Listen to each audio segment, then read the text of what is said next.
नमस्कार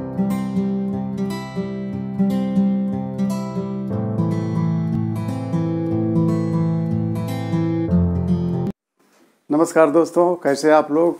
उम्मीद करता हूँ कि आप सभी बहुत ही स्वस्थ और सकुशल होंगे। दोस्तों, स्वस्थ और सकुशल होना, प्रसन्नचित्त होना व्याकरण के लिए बहुत ही आवश्यक है। हिंदी एक्सपर्ट गिरी सर चैनल में मैं राम एक गिरी आप सभी का स्वागत करता हूँ। दोस्तों, आइए एक ऐसा चिर परिचित शब्द से आपको वाकिफ कराते हैं जो शब्द है काल। काल को सभी जानते हैं। काल का अर्थ होता है समय। काल का अर्थ होता है समय। और काल को अक्सर लोगों में सुना जाता है। काल मतलब तुम्हारा काल आ गया। काल का अर्थ होता है मौत भी होता है, लेकिन व्याकरण में, हिंदी व्याकरण में काल का अर्थ है समय। काल का अर्थ क्या है दोस्तों? समय। तो आइए हम ये समझें, इसे इंग्लिश में क्या कहते हैं? इसे इंग्लिश में दोस्तों टेंस कहते हैं। क्या बोलते हैं? टेंस। अच्छा, आइए इसको हम समझते हैं कि इसकी परिभाषा क्या है। काल कहते किसे? तो दोस्तों, क्रिया के जिस रूप से पूर्णता व अपूर्णता का पता हो, मतलब कि समय पूर्ण हो चुका है, क्रिया का समय पूर्ण हो चुका है या अपूर्ण है, अधूरा है, तो उसे हम काल कहते हैं। क्रिया के जिस रूप से पूर्णता व अपूर्णता का पता लगे, समय के पूर्णता व अपूर्णता का पता लगे, उसे हम काल कहते हैं। दोस्तों, काल के हिंदी व्याकरणविद ने 3 भेद माने हैं। दोस्तों, काल के हिंदी व्याकरणविद ने 3 प्रकार बताए। दोस्तों, पहला है भूतकाल, दूसरा क्या है दोस्तों? वर्तमान काल, तीसरा भविष्य काल। भूतकाल में दोस्तों पूरे 6 भेद होते हैं। भूतकाल में भी पूरे 6 भेद होते हैं। वर्तमान में पूरे 5 भेद होते हैं और भविष्य काल में 3 भेद होते हैं। दोस्तों, आइए हम इसे क्रमवार तरीके से समझ लें कि कैसे भूतकाल में क्या होता है। भूतकाल को इंग्लिश में हम बोलते हैं दोस्तों पास्ट। क्या बोलते हैं?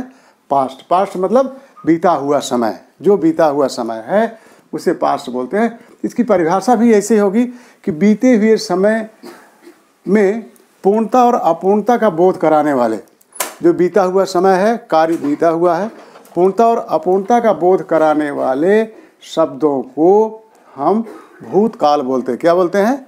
भूतकाल। तो भूतकाल के जो भेद हैं दोस्तों, भूतकाल के भेद देखिए, ये 6 भेद हैं। पहला भेद है दोस्तों सामान्य भूत, दूसरा है आसन्न भूत, तीसरा है अपूर्ण भूत, चौथा है पूर्ण भूत, पांचवा है संदिग्ध भूत और छठा है हेतुमद भूत। भूत मतलब भूत वो डराने वाला भूत नहीं। भूत मीन्स होता है बीता हुआ भूत, बीता हुआ समय। भूत मतलब बीता हुआ समय, जिसको भूतकाल बोलते हैं। दोस्तों ध्यान देना, जिसको भूतकाल बोलते हैं, बीते हुए समय को हम भूतकाल बोलते हैं।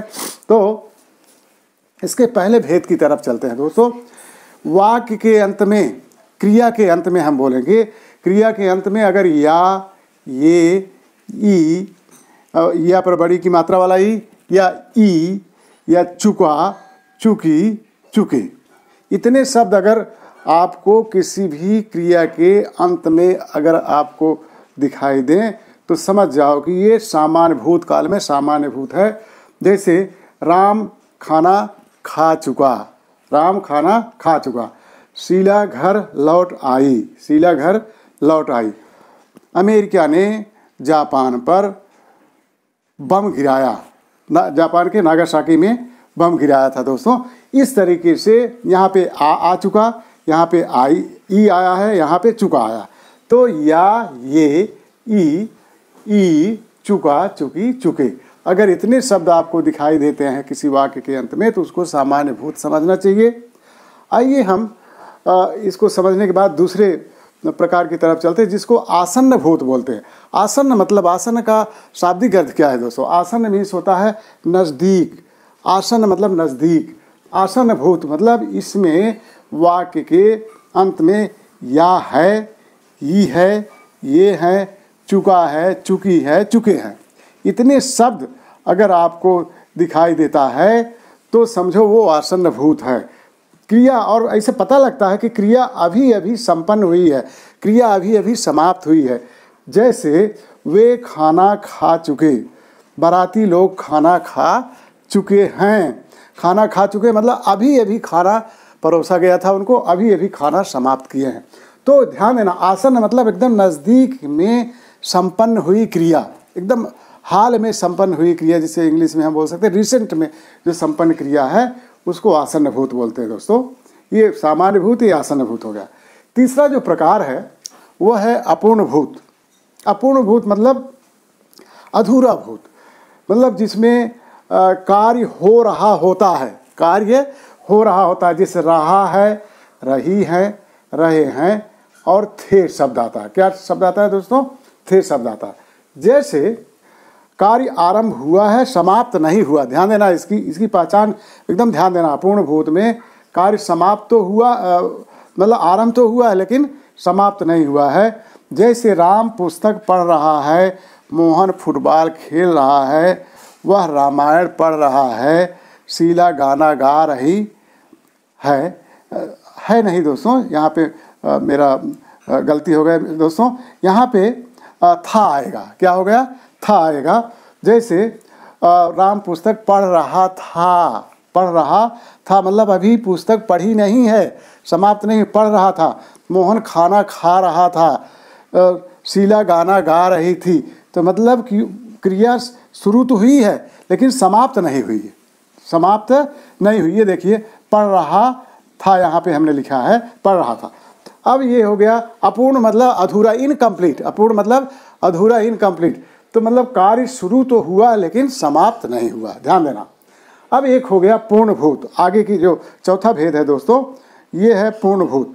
पूर्ण मतलब कार्य पूर्ण रूप से समाप्त हो चुका है। जैसे इसकी शब्द वाक्य के अंत में इसमें दोस्तों आता है चुका था, चुकी थी, चुके थे।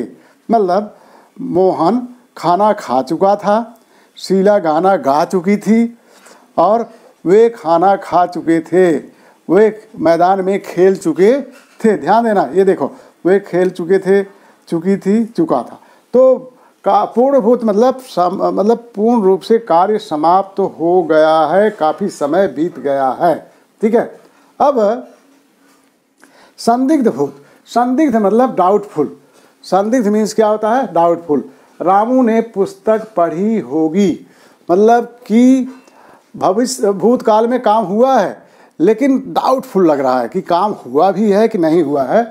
रामू ने पुस्तक पढ़ी होगी। ध्यान देना, ये उदाहरण है, मतलब कि हम बता रहे हैं रामू ने पुस्तक पढ़ा था, पढ़ी होगी।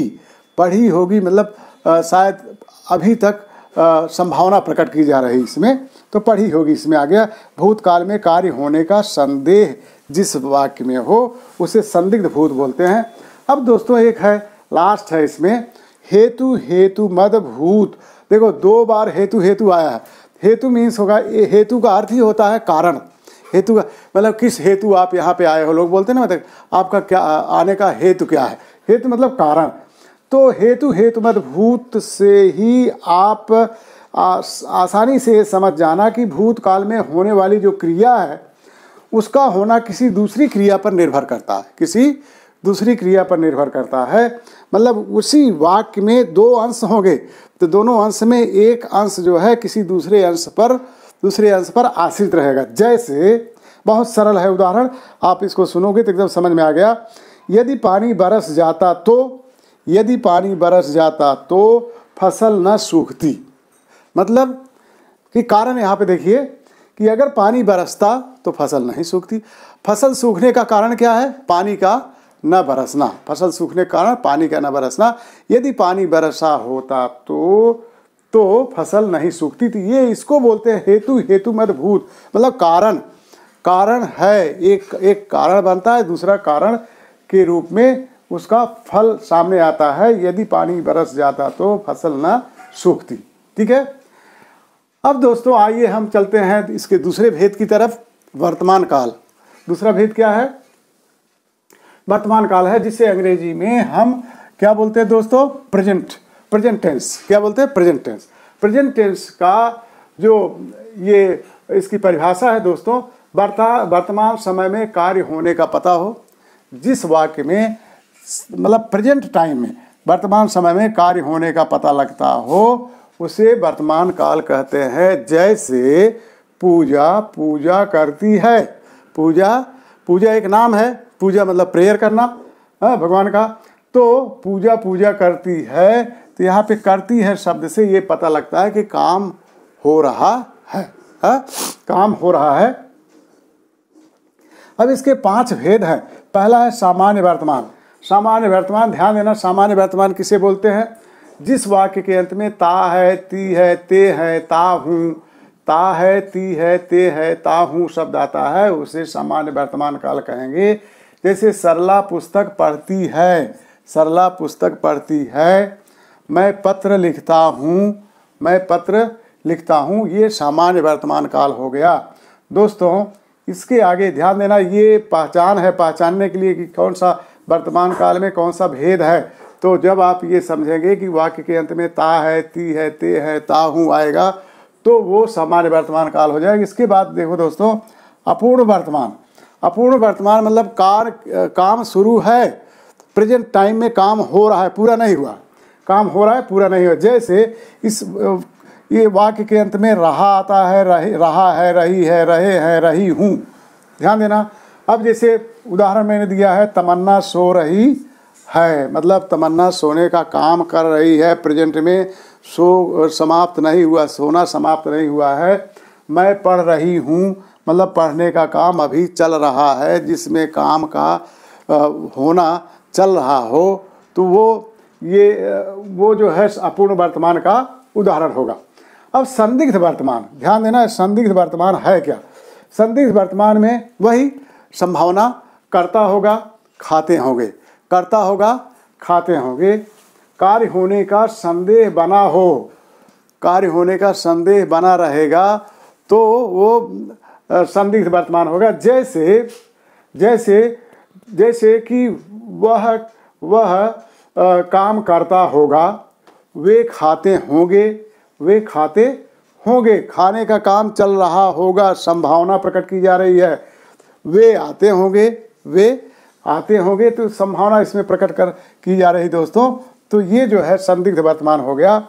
अब संभाव्य वर्तमान देखिए, संदेह, उसमें संदिग्ध वर्तमान में संदिग्ध शब्द से ही एकदम स्पष्ट होता है, संदिग्ध मतलब संदेह, डाउट, ठीक है। अब संभाव्य वर्तमान काल में ता हो, ती हो या हो, ये शब्द रहेगा, मतलब कार्य होने की संभावना बनी रहती है, कार्य होने की संभावना बनी रहती है। और जैसे इसका उदाहरण देख लीजिए दोस्तों, शायद पिताजी आए हों, मतलब यहाँ से हम संकल्पना कर रहे हैं, घर के दूर हैं, शायद घर के दूर से हम ये संकल्पना कर रहे हैं कि शायद पिताजी आए हों, पिताजी आए हों, तो ये संभावना प्रकट हो रही है। अब आज्ञार्थ देखो, आज्ञार्थ वर्तमान काल, आज्ञा के अर्थ, आज्ञार्थ मतलब आज्ञा के अर्थ वर्तमान काल। जैसे पढ़िए, मतलब आर्डर देना, जिसको आदेश सूचक बोलते हैं, पढ़िए आओ। तो जैसे वर्तमान समय में आदेश, आज्ञा का होना, आदेश का होना, आज्ञा का होना, इसको अंग्रेजी में आर्डर बोलते हैं।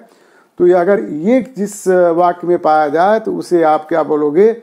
आज्ञार्थ वर्तमान काल है। जैसे राधा तू नाच, राधा तू नाच, अंकित तू यहाँ से जा, अंकित तू यहाँ से जा, ये हो गया आपका आज्ञार्थ वर्तमान काल। अब आइए दोस्तों तीसरे और महत्वपूर्ण जो इसका भेद है भविष्यत काल। भविष्यत काल की तरफ चलते हैं, जिसको अंग्रेजी में हम फ्यूचर टेंस बोलते हैं। क्या बोलते हैं? Future tense. इसके कुल 3 भेद होते हैं। इसकी परिभाषा समझ लो, बहुत ही आसान है।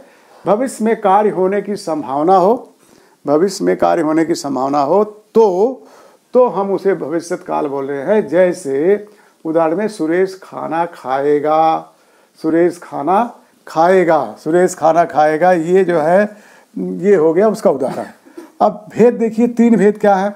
सामान्य भविष्य, सामान्य भविष्य मतलब साधारण रूप में भविष्य में कार्य होता हो, जिसमें वाक्य के अंत में गागेगी अगर आता है तो वो सामान्य भविष्य काल होगा। साधारण रूप में भविष्य में कार्य संपन्न होता है। जैसे कल वर्षा होगी, कल वर्षा होगी, जिसको हम सामान्य भविष्य बोलते हैं दोस्तों। कल वर्षा होगी तो शायद कल वर्षा होगी तो शायद मौसम सुहावना होगा। तो ये जो है सामान्य भविष्य काल है। दूसरा है संभाव्य। संभाव्य मतलब सकना, सकना सकनी, जिसको बोलते हैं सकता है, सकती है, सकते हैं, सकता है, सकती है, सकते हैं। भविष्य में कार्य होने में संदेह या संभावना होती है। भविष्य में कार्य होने में संदेह या संभावना होती है। ध्यान देना, संभव है कि आज धूप निकलेगी, मतलब क्लियर नहीं है, डाउटफुल है, क्लियर नहीं है, ये डाउटफुल है। उदाहरण में संभव है कि आज क्या होगा, धूप निकलेगी। तो इस तरीके से ये संभाव्य भविष्य के अंतर्गत आ गया। किसके अंतर्गत? संभाव्य भविष्य के अंतर्गत। लेकिन गागेगी सब में आएगा, ध्यान रखना, गागेगी सब में आएगा। अब हेतु हेतुमत भविष्य, इसमें भी देखो कारण, एक वाक्य रहेगा, बड़ा वाक्य रहेगा, वाक्य के दो खंड रहेंगे, एक खंड दूसरे खंड पर आश्रित होगा, एक खंड दूसरे खंड पर आश्रित होगा, उसको हेतु हेतुमत भविष्य कहते हैं, भविष्यत काल कहते हैं दोस्तों। जैसे इसमें साधारण सा समझ जाओ, कारण बनता है, वाक्य में एक कारण बनता है तब दूसरा कार्य संपन्न होता है। जैसे एक क्रिया का होना दूसरे पर निर्भर होता है, और एक वाक्य के एक अंश में कारण बनता है, दूसरा तब इसके बाद वो संपन्न होती है। जैसे वह आएगा तो मैं जाऊंगा, कंडीशनल है, जिसको शर्त सूचक बोलते हैं। वह आएगा तो मैं जाऊंगा, नहीं आएगा तो मैं नहीं जाऊंगा। तो कारण बना कि नहीं? ये कारण क्या बना? वह आएगा, एक कारण बन गया। वह आएगा तो मैं जाऊंगा, कारण बना। तो कारण अगर हो गया तो उसका निवारण भी उसी सेंटेंस में होता है। कारण ये हो गया, वह आएगा, निवारण है तो मैं जाऊंगा। ध्यान देना, जैसा बोओगे वैसा काटोगे, जैसा बोओगे वैसा काटोगे। तो as you sow so shall you reap. तो जैसे इंग्लिश में बोलते हैं, जैसा तुम बोओगे वैसा काटोगे, मतलब जिस तरीके की जैसी करनी वैसी भरनी बोलते हैं दोस्तों। इस तरीके से ये हो गया आपका भविष्यत काल का उदाहरण।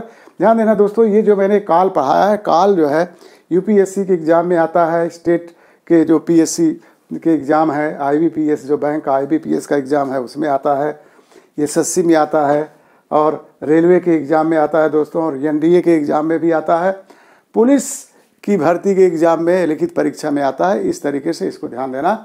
अब मैं एक बार फिर से बहुत ही कम समय में इसको रिवाइज कर देता हूँ। ध्यान देना, काल कैसे कहते हैं? काल जो है बच्चों, क्रिया के जिस रूप से पूर्णता अपूर्णता का समय का पता लगता है उसे काल बोलते हैं। अब बीते हुए इसमें तीन भेद होते हैं, वर्तमान काल, भूतकाल, वर्तमान काल और भविष्यत काल। तो दोस्तों भूतकाल में ध्यान देना, बीते हुए समय में पूर्णता और अपूर्णता का बोध हो, भूतकाल हो गया। और इसके 6 भेद होते हैं। देखिए, सामान्य भूत या ये ई आता है, और आसन्न भूत में या है, ई है, ये है, चुका है, चुकी है, चुके हैं। ठीक है, आसन्न भूत हो गया। आसन्न मतलब नज़दीक, जिसको बोलते हैं, क्या बोलते हैं? नज़दीक में, नज़दीक में मतलब अभी अभी, अभी अभी काम हुआ है। देखिए, अभी अभी संपन्न होना कार्य का आसन्न भूत होता है। इसके बाद का अपूर्ण भूत में रहा, रहा, रही, रहा था, रही थी, रहे थे, ये अपूर्ण भूत हो गया। अब दोस्तों ध्यान देना, पूर्ण भूत में चुका था, चुकी थी, चुके थे हो गया। तो इस तरीके से आगे संदिग्ध भूत में संभावना, भूतकाल में कार्य होने का संदेह बना रहता है। और आगे है हेतु हेतु मद भूत, भूतकाल में होने वाली क्रिया का होना एक दूसरे क्रिया पर निर्भर होता है, उसको भूतकाल बोलते हैं, हेतु हेतु मद भूत बोलते हैं। वर्तमान काल, फिर से ध्यान देना, वर्तमान काल में कार्य प्रेजेंट समय में काम होता रहता है, उसे वर्तमान काल बोलते हैं। सामान्य वर्तमान, सामान्य वर्तमान में ता है, ती है, ते है आता है।